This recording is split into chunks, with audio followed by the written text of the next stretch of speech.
നാലു ഭാഗവും വനത്താൽ ചുറ്റപ്പെട്ട വയനാട്ടിലെ വളരെ പ്രശസ്തമായ ശിവക്ഷേത്രങ്ങളിലൊന്നാണ് വടക്കനാട് ശ്രീ ഈച്ചക്കുന്ന് കാളിമല തമ്പുരാൻ ക്ഷേത്രം.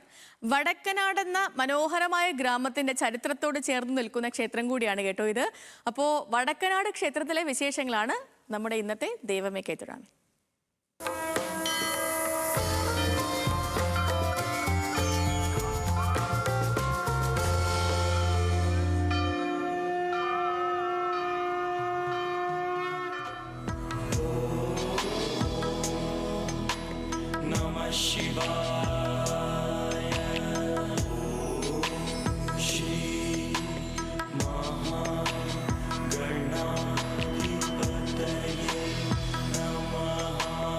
വടക്കുഭാഗത്തേക്ക് ദർശനമുള്ള ശിവന്റെ വേടപ്രതിഷ്ഠയുള്ള കേരളത്തിലെ തന്നെ അപൂർവം ക്ഷേത്രങ്ങളിലൊന്നാണ് വടക്കനാട് ശ്രീ ഈച്ചക്കുന്ന് കാളിമല തമ്പുരാൻ ക്ഷേത്രം.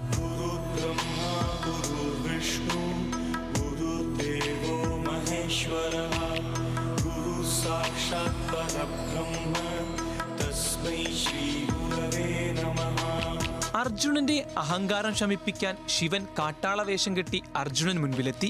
അർജുനൻ കാട്ടാളനുമായി മല്ലയുദ്ധത്തിൽ ഏർപ്പെട്ടു.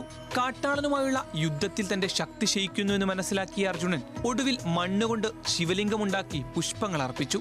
അർജുനൻ അർപ്പിച്ച പുഷ്പങ്ങളെല്ലാം ചെന്നു വീണത് കാട്ടാളന്റെ ശിരസിലായിരുന്നു എന്നാണ് ഐതിഹ്യം. വേടനാട് എന്നുള്ളൊരു ഇത് ലോപിച്ചാണ് നമുക്ക് ഈ വടക്കനാടിലേക്ക് വരുന്നത്.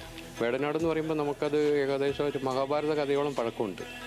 അതായത് അർജുനന് ശക്തി വർദ്ധിക്കാൻ ഇപ്പം ശുധാവസ്ത്രത്തിനൊരു തപസ് ചെയ്ത് ഈ ക്ഷേത്രത്തിന് നേരെ മുന്നിൽ കാണുന്ന കാളിമല വട്ടം എന്നാണ് നമ്മളൊരു ഐതിഹ്യത്തിലും മുൻ കാരണവർ പറഞ്ഞു കേൾക്കുന്നത്.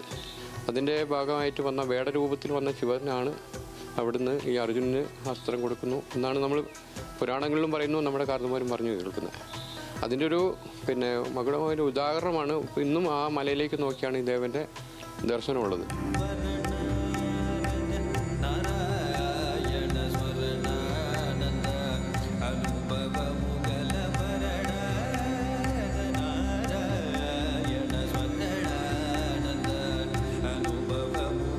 ക്ഷേത്രം സ്ഥിതി ചെയ്യുന്നതിന് 2 കിലോമീറ്റർ അകലെ കർണാടക അതിർത്തിയോട് ചേർന്ന് കിടക്കുന്ന കാളി മലവട്ടയാണ് ക്ഷേത്രത്തിന്റെ മൂലസ്ഥാനമായി കരുതപ്പെടുന്നത്.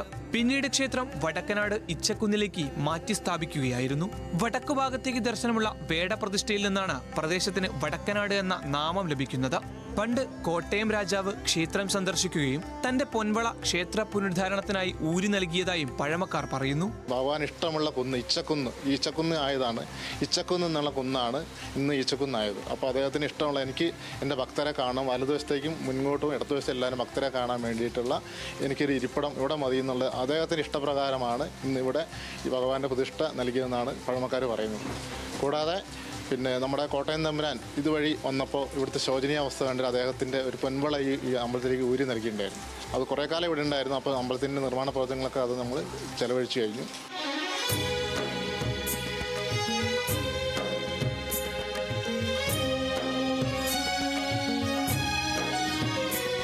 കുംഭമാസം 5-ാം തീയതിയാണ് ക്ഷേത്രത്തിലെ പ്രധാന ഉത്സവം നടക്കുന്നത്. ഉത്സവ ദിവസം ഗ്രാമത്തിനകത്തും പുറത്തുനിന്നായി നാനാജാതി മതസ്കർ ക്ഷേത്രത്തിലെത്തുന്നു. വടക്കനാട് ഗ്രാമത്തിന്റെ ജനകീയ ആഘോഷമായാണ് ഉത്സവ ദിവസത്തെ കണക്കാക്കുന്നത്. കൂടാതെ വിഷു, ഓണം എന്നീ വിശേഷ ദിവസങ്ങളുടെ പിറ്റേന്ന് കാർഷിക ഫലങ്ങൾ ഭഗവാന് സമർപ്പിക്കുന്ന ചടങ്ങുമുണ്ട്. വിജയദശമി, അതുപോലെ തന്നെ തുലാപ്പത്ത്, അതുപോലെ തന്നെ വാർഷികോത്സവമായ ഫെബ്രുവരി 17-ാം തീയതി, കുംഭം 5-ാം തീയതി എന്നാണ് ഞങ്ങളുടെ പ്രത്യേകമായ ഉത്സവം നടക്കുന്ന ദിവസം. അന്ന് നമ്മളുടെ നാട്ടിലെ നാനാ മതസ്ഥർ പങ്കെടുക്കുന്ന ഉത്സവത്തോട് അന്നദാനത്തോടു കൂടെയാണ് ഞങ്ങൾ ഇത് നടത്തിക്കൊണ്ടുവരുന്നത്. അത് ഭക്തജനങ്ങളുടെ പൂർവാധികം എല്ലാവിധ സഹായ സഹകരണങ്ങളും ഞങ്ങൾക്ക് നൽകിക്കൊണ്ടിരിക്കുന്നുണ്ട്.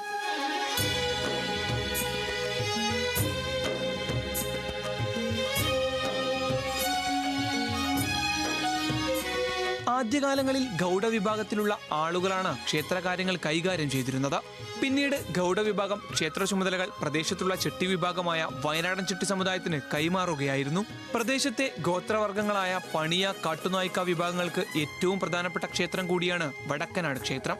ന്യൂസ് മലയാളം, വയനാട്.